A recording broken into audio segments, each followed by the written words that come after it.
Dear students, you all know that we are studying the eukaryotic cell. And the very first feature of all the eukaryotic cell is that they have eukaryon, means they have true nucleus. Why we are saying that they have true nucleus? Because the content of nucleus is completely separated out from the rest of the cellular content. Here you can see that there is cytoplasm and the cytoplasmic contents are completely separated out from the nucleus content by this nuclear membrane. It is having a well defined nuclear envelope or the membrane. That's why it is a diagram of eukaryotic cell. In last videos we have discussed about two boundaries which are present in the eukaryotic cells, like this is the thin flexible boundary known as the plasma membrane, which is essential feature of all the types of living cells. And if it is plant or algae or fungal cell, then they have an external boundary, means outer to this plasma membrane there is another lining, another thick covering, which is known as the cell wall. Okay, so here you can imagine that this is the diagram of a plant cell or algae or the fungus, because animals are not having this cell wall. Okay, but all the living cells of animals, plants, algae, fungi, all these members, they have this essential lining, plasma membrane. This is common to all the types of living cells. Now in this lecture we will discuss about the cellular content which are present in this cytoplasmic matrix. आपको मालूम है कि यहाँ पर इस plasma membrane जो एक covering है, ये एक तरीके से आप बाउंड्री मानिए जो सेल के इनर कंटेंट को एक्सटर्नल एनवायरनमेंट से सेपरेट करके रखती है। और यहाँ पर इस सेल के अंदर, यहाँ इस एरिया में एक मैट्रिक्स है जिसको आप साइटोप्लाज्म का नाम देते हैं। Now in this cytoplasm of eukaryotic cell there are number of structures which are known as cell organelles. इस डायग्राम में आपको कुछ ऑर्गेनेलीज, कुछ स्ट्रक्चर्स दिखाए गए हैं, लेकिन इन स्ट्रक्चर्स के अलावा इस साइटोप्लाज्मिक मैट्रिक्स में और भी बहुत सारे स्ट्रक्चर्स हैं जो हम अपकमिंग वीडियोस में कवर करेंगे। अभी ये जो डायग्राम है इसमें आपको मेनली 4 टाइप के सेल ऑर्गेनेल्स के बारे में बताया जाएगा। And this cell organelles are this tubular network, endoplasmic reticulum, Golgi apparatus, lysosomes and the vacuole। अब इस लेक्चर में हम एक टर्म यूज़ करने वाले हैं, that is the endomembrane system.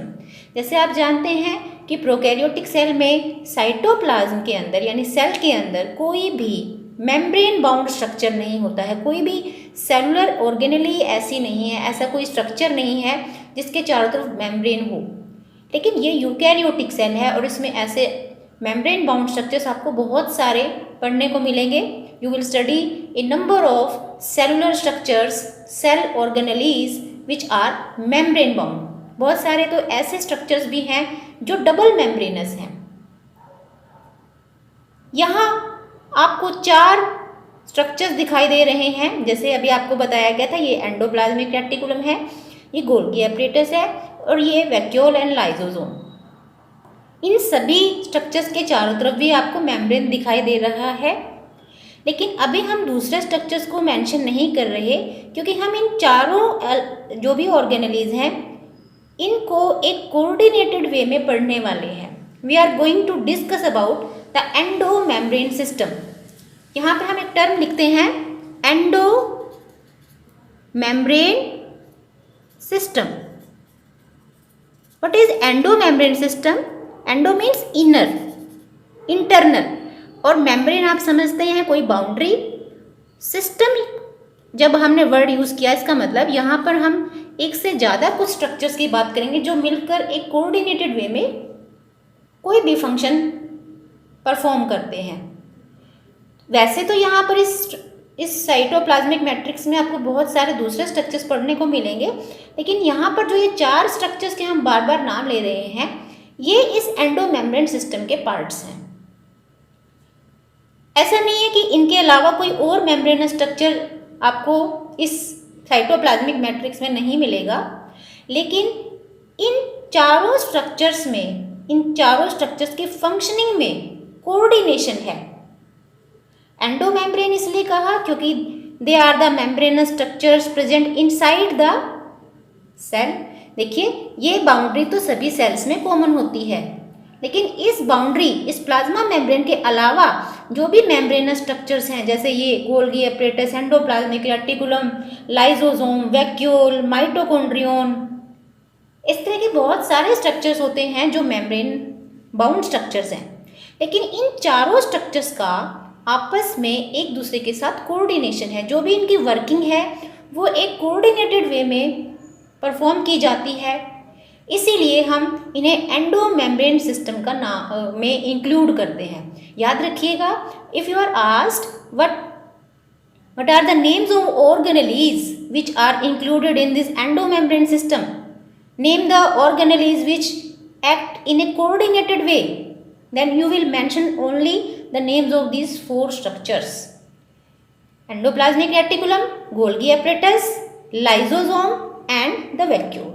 Okay, so in these lectures, in upcoming lectures, we will study about these 4 types of structures, and in this video we will discuss about this endoplasmic reticulum. Okay, so let's study what is special about this structure, what is its function. एक चीज़ यहाँ पर आप थोड़ा सा ध्यान से देखिए, ये एक न्यूक्लियस बनाया गया और इस न्यूक्लियस के चारों तरफ जो ये बाउंड्री है, तो हमने इस एंडोप्लाज्मिक रेटिकुलम को इस बाउंड्री के साथ अटैच दिखाया है। यहाँ पर भी देखिए, ये जितने भी आपको मेम्ब्रेन के जो पीसेस दिखाई दे रहे हैं, पार्ट्स दिखाई दे रहे हैं, all these parts will be having attached endoplasmic reticulum. यहाँ पे आपको सिर्फ ये 3 साइड्स पर ही ऐसा कुछ दिखाएगा, आप यहाँ पर भी इनको दिखा सकते हैं। ओके, तो आप इनकी एंडोप्लाज्मिक रेटिकुलम की पोजीशन आप यहाँ पर देखिए और अब इसके बारे में हम डिटेल से समझते हैं। So I have a diagram to show to study this endoplasmic reticulum in detail. सबसे पहले तो इस एंडोप्लाज्मिक रेटिकुलम का मीनिंग समझते हैं। एंडो, जैसे अभी कहा कि ये एंडो वर्ड जब हम यूज़ करते हैं, this mean internal. Okay, and reticulum means the network of tubes. देखिए यहाँ पर आपको ये तो एक 3 डायमेंशनल व्यू है, लेकिन अगर आप सेल को ट्रांसफर सेक्शन में देखते हैं तो आपको ये ट्यूब्स दिखाई दे रही हैं। ओके, सो ये जो ट्यूब्स हैं, ये एक ट्यूब हुई, ये दूसरी, ऐसे ही आपको लगभग 4 ट्यूब्स इसमें दिखाई दे रही हैं। लेकिन इन चारों ट्यूब्स में आप देखिए कि ये एक दूसरे के साथ कनेक्टेड हैं, इंटरकनेक्टेड ट्यूब्यूल्स हैं।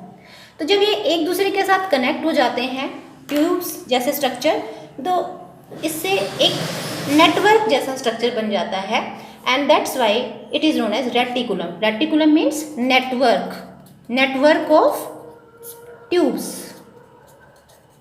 ओके, तो एंडोप्लाज्मिक रेटिकुलम को आप शॉर्ट फॉर्म में ER भी लिखते हैं। And what is ER, what is endoplasmic reticulum? It is a network of tubes. Now let's study what are its functions. अब देखिए, क्योंकि ये ट्यूब्स हैं, तो इन ट्यूब्स में जो इनर स्पेस है, जैसे कोई भी एक ट्यूब हो सकती है, यहाँ पर जैसे ये ट्यूब दिखाई गई है, तो इस ट्यूब में जो ये इनर स्पेस है, अंदर जो इसका स्पेस है, इसको हम कहते हैं lumen. This is known as the lumen. और इस ल्यूमन की वजह से पूरे सेल में 2 तरह के कंपार्टमेंट्स बन जाते हैं। Means this endoplasmic reticulum divides the cellular contents into 2 parts. एक कंटेंट जो इस ल्यूमन के अंदर है, एक कंपार्टमेंट जो ल्यूमन में है, और एक कंपार्टमेंट जो इस ल्यूमन के बाहर है। जैसे इसको समझने के लिए हम एक डायग्राम की हेल्प ले सकते हैं। यू कैन सी हेयर, देखिए ये एक सेल दिखाई गई है और इस सेल में देखिए ये मैंने एक एंडोप्लाज्मिक रेटिकुलम की रिप्रेजेंटेशन दी है। तो इन ट्यूब्स के अंदर की जो स्पेस है, इसको जैसे अभी कहा कि ये ल्यूमेन कहलाता है। तो यहाँ पर ये जो भी एरिया हुआ, सेल का इतना एरिया जो इस ल्यूमेन के अंदर है, इसको हम कहते हैं ल्यूमिनल कंपार्टमेंट। और इस ट्यूब के बाहर का जितना भी एरिया हुआ, ये सारा का सारा, इसको हम कहते हैं एक्स्ट्रा ल्यूमिनल कंपार्टमेंट। तो सेल को एंडोप्लाज्मिक रेटिकुलम ने दो पार्ट्स में डिवाइड कर रखा है। एक तो वो पार्ट जो इसके अंदर है, ल्यूमन वाला पार्ट, ल्यूमिनल कंपार्टमेंट, और एक इससे बाहर वाला पार्ट जिसको आप कहते हैं extra luminal compartment. Okay, now in a cell you will observe the endoplasmic reticulum in a variety of ways. जैसे अभी आपको ये तो इसका एक 3 डायमेंशनल इमेज है, लेकिन इसी को हमने ट्रांसफर सेक्शन में देखा तो हमें कुछ ऐसी नज़र आ रही है। ट्यूब्स का नेटवर्क है, एक ट्यूब दूसरे के साथ कनेक्टेड है। तो अगर इस तरह से ट्यूब्स का नेटवर्क है, आपको अगर इस एक ट्यूब दूसरे के ऊपर स्टैक्ड दिखाई देती है, तो इस ट्यूबुलर नेटवर्क को हम एक नाम देते हैं cisternae. This is cisternae. What is cisternae? Cisternae means interconnected tubes. ये एक दूसरे के साथ कनेक्टेड हैं, तो आप इसे कहते हैं इंटरकनेक्टेड ट्यूब्स। ओके, या तो ये इस फॉर्म में आपको दिखाई देगा, इसके साथ साथ आपको ये सिंगल ट्यूब्स के फॉर्म में भी दिखाई देगा। जैसे यहाँ तो हर ट्यूब एक दूसरे के साथ कनेक्टेड है, लेकिन ये आइसोलेटेड भी आपको दिखाई दे सकते हैं। तो इस आइसोलेटेड ट्यूब को आप कहते हैं tubule. This is tubule. So endoplasmic reticulum can be seen in the form of this cistern, means stacks of the tubes or isolated tubes, you can call it the tubule। And यहाँ ये देखिए, ये आपको छोटे छोटे bags दिखाई दे रहे हैं, राउंड स्ट्रक्चर्स हैं, बैग जैसे स्ट्रक्चर्स हैं, तो इनको हम कहते हैं वेसिकल्स। तो ये तीनों फॉर्म्स, सिस्टर्ने, वेसिकल्स और द ट्यूबुलर फॉर्म, तीनों ही फॉर्म्स साइटोप्लाज्म में एग्जिस्ट करती हैं। तो जैसे ये एक सेल का डायग्राम आपको दिखा रहे हैं, तो यहाँ पर ये आपको सिस्टर्ने नज़र आ रहे हैं, इसके साथ साथ आप यहाँ पर ट्यूब्स दिखा सकते हैं, आप बहुत छोटे छोटे यहाँ पर वेसिकल्स भी दिखा सकते हैं। ये सभी फॉर्म्स में एक सेल में आपको दिखाई देगा। Okay, now very unique feature about this endoplasmic reticulum is that ये एक ट्यूबुलर नेटवर्क है। तो इस वजह से ये पूरे सेल में, जैसे यहाँ पर भी आप देखिए, ये पूरे सेल में अपने आप को इसने अपना नेटवर्क, इसका आप इसका नेटवर्क देख सकते हैं। तो इस वजह से ये एक तरह से पूरे सेल को मैकेनिकल सपोर्ट देने का भी काम करता है। अब आप देखिए, हर इस न्यू एंडोप्लाज्मिक रेटिकुलम के सरफेस पे हमने यहाँ पे कुछ राउंड स्ट्रक्चर्स दिखाए हैं, दीज राउंड स्ट्रक्चर्स। ओके, तो ये जो राउंड स्ट्रक्चर्स हैं, these are the ribosomes. These are ribosomes, और राइबोसोम्स आपको मालूम है, these are the protein factories. Protein factories जो प्रोकैरियोटिक सेल्स जब आपने पढ़ी थी, तब आपने राइबोसोम्स के बारे में स्टडी किया था कि राइबोसोम्स को प्रोटीन फैक्ट्रीज कहा जाता है। लेकिन एक बहुत इंपॉर्टेंट चीज़ याद रखेंगे कि यूकैरियोटिक सेल पढ़ रहे हैं, तो यूकैरियोटिक सेल में राइबोसोम्स 70S टाइप के बजाय 80S टाइप होते हैं। प्रोकैरियोटिक सेल में आपने पढ़ा था कि वो 70S टाइप के हैं। प्रोटीन की फैक्ट्री आपको प्रोकैरियोटिक सेल्स में भी नजर आएंगी और यूकैरियोटिक सेल में भी नजर आएंगी, लेकिन यहाँ पर जो राइबोसोम्स हैं ये प्रोकैरियोटिक सेल से अलग हैं, ये 80S टाइप के राइबोसोम्स हैं। ओके, ये आप जरूर ध्यान में रखिएगा। तो ये जो राइबोसोम्स हैं आपको इस एंडोप्लाज्मिक रेटिकुलम के सरफेस पे दिखाई दे रहे हैं। अब आप इसको देखिए, यहाँ पर मैंने एक पार्ट पर तो राइबोसोम्स को दिखाया है, लेकिन दूसरे ट्यूब्स के ऊपर मैंने नहीं दिखाया है। तो यहाँ पर आपको दो तरीके से एंडोप्लाज्मिक रेटिकुलम को क्लासीफाई करना है। If the endoplasmic reticulum is having ribosomes, means the protein factories on its surface, means if the endoplasmic reticulum is studded with these ribosomes, such type of endoplasmic reticulum is known as rough endoplasmic reticulum, ये ध्यान रखिएगा, इसे कहते हैं rough endoplasmic reticulum. Okay, और जिस endoplasmic reticulum के ऊपर आपको यहाँ पर जैसे कोई भी राइबोसोम नहीं नजर आ रहे हैं, तो ये वाला इतना एरिया ये स्मूथ एंडोप्लाज्मिक रेटिकुलम कहलाता है। ओके, यहाँ पे आप पूरा लिखने की आपको आवश्यकता नहीं है, you don't need to write the complete endoplasmic reticulum because it is too long to write, but you can write it in short form like rough endoplasmic reticulum को आप लिख सकते हैं RER, या स्मूथ एंडोप्लाज्मिक रेटिकुलम को लिख सकते हैं SER, स्मूथ एंडोप्लाज्मिक रेटिकुलम। सो आपको क्लियर हुआ कि हमने इसको रफ क्यों कहा, क्योंकि इस एंडोप्लाज्मिक रेटिकुलम का सरफेस आपको रफ नजर आ रहा है, वो इसलिए क्योंकि इसके सरफेस पे राइबोसोम्स हैं। लेकिन वो एंडोप्लाज्मिक रेटिकुलम जिसके ऊपर आपको राइबोसोम्स नजर नहीं आते हैं, उसको आप स्मूथ एंडोप्लाज्मिक रेटिकुलम कहते हैं। तो ये डायग्राम रफ एंडोप्लाज्मिक रेटिकुलम को रिप्रेजेंट करता है, ये भी रफ है। देखो ये वेसिकल भी हमने रफ दिखाई है, लेकिन ये वेसिकल स्मूथ एंडोप्लाज्मिक रेटिकुलम को रिप्रेजेंट करती है। Okay, now let's discuss about the function of this endoplasmic reticulum. एक फंक्शन अभी आपसे डिस्कस हुआ था कि जैसे कि ये पूरे सेल में एक नेटवर्क की तरह से इसकी ट्यूब्स आपको मिलेंगी, तो first function you can write down that it provide sort of mechanical support, पूरे इसको एक शेप देने का ये काम करता है। लेकिन इसके अलावा क्योंकि ये एक नेटवर्क है ट्यूब्स का, तो कोई भी मटेरियल एक पर्टिकुलर एरिया में सिंथेसाइज हुआ है, तो ऑब्वियसली ये उसको एक एरिया से दूसरे एरिया तक ये उसको ट्रांसपोर्ट करने में भी हेल्प करता है। Means it help to conduct the material from one place to another place, जो कि ये पूरे सेल के अंदर एक नेटवर्क की फॉर्म में होता है।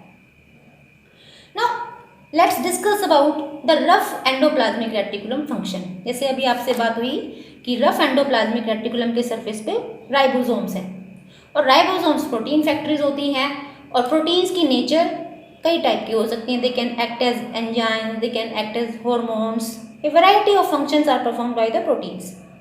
तो रफ एंडोप्लाज्मिक रेटिकुलम जिन सेल्स में आपको ज़्यादा मिलता है, ये ऐसे सेल्स में मिलता है जिनका फंक्शन सिक्रीटरी होता है। याद रखिएगा, rough endoplasmic reticulum is a specific feature of those cells which are involved in secretion of proteins, lysosomal proteins और द मेम्ब्रेनस प्रोटीन्स। जितनी भी तरह के प्रोटीन्स को सिक्रीट करने वाली सेल्स हैं, जैसे ये सेल मान लीजिए सिक्रीटरी सेल है, ये डाइजेस्टिव एंजाइम्स रिलीज करने वाली सेल है, तो ऐसी सेल में endoplasmic reticulum, rough type of endoplasmic reticulum will be in abundant. Okay, and इसके साथ साथ जैसे आपको लास्ट वीडियो में बताया गया था कि जो ये प्लाज्मा मेम्ब्रेन है, इसका नेचर कैसा है, ये किन दो मेन कंपाउंड से बना होता है, this is made up of lipids and proteins. तो जो प्रोटीन्स मेम्ब्रेन को बनाने वाले जो प्रोटीन्स हैं, वो भी यहीं पर सिंथेसाइज होकर आते हैं। So endoplasmic reticulum is rough endoplasmic reticulum is helpful in providing the membranous protein that will help in formation of this membrane, and this membrane formation process is known as biogenesis. So how this membrane is formed?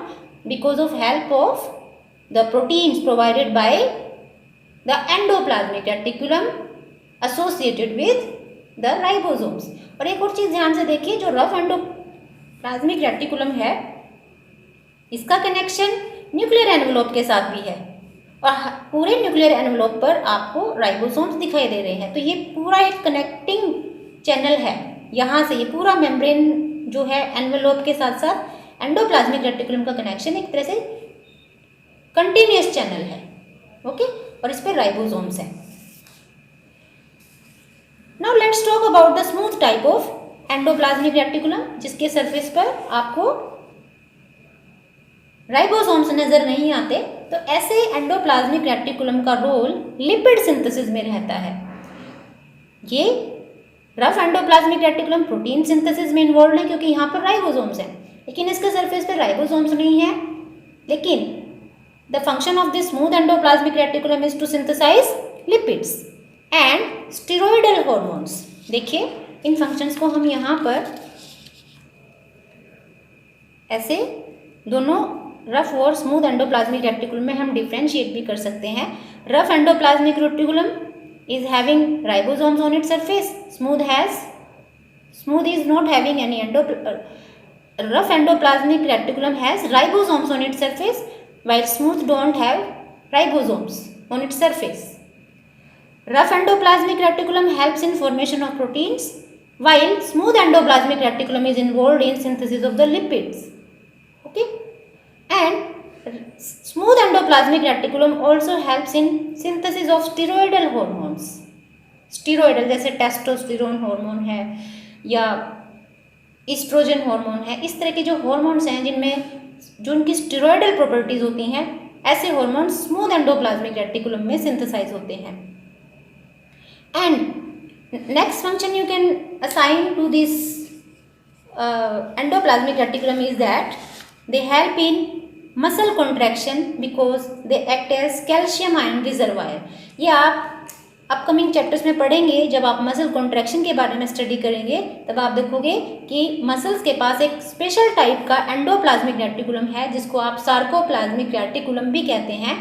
And sarcoplasmic reticulum is a reservoir of calcium ions, और calcium ions are necessary for muscle contraction. हम movement जो भी करते हैं muscles की help से, उसके लिए हमें कैल्शियम आयंस जो कि सार्कोप्लाज्मिक रेटिकुलम में स्टोर होते हैं and they are required, that's why they are act as supportive in muscle contraction process, and they are also help in detoxification of drugs। अब जैसे यहाँ पर आपने देखा कि कुछ ही प्रोटीन्स को रिलीज करते हैं, तो अगर कोई भी टॉक्सिक सब्सटेंस हमारी बॉडी में है उसको न्यूट्रलाइज करने वाले जो प्रोटीन्स हैं वो भी हमारे रफ एंडोप्लाज्मिक रेटिकुलम से सीक्रेट होते हैं। Okay, so it helps in detoxification of drug. So this was the endoplasmic reticulum, the very first organelle which is included in the endomembrane system. In next video we will discuss about this Golgi apparatus. सभी videos में जब हम endoplasmic reticulum, Golgi apparatus, lysosome और vacuoles को study कर लेंगे, उसके बाद आपको आइडिया लग जाएगा कि हम इन्हें एंडोमेम्ब्रेन सिस्टम में इंक्लूड क्यों करते हैं, how their functions are in coordination with each other. Okay, so in next video we will study about this Golgi apparatus.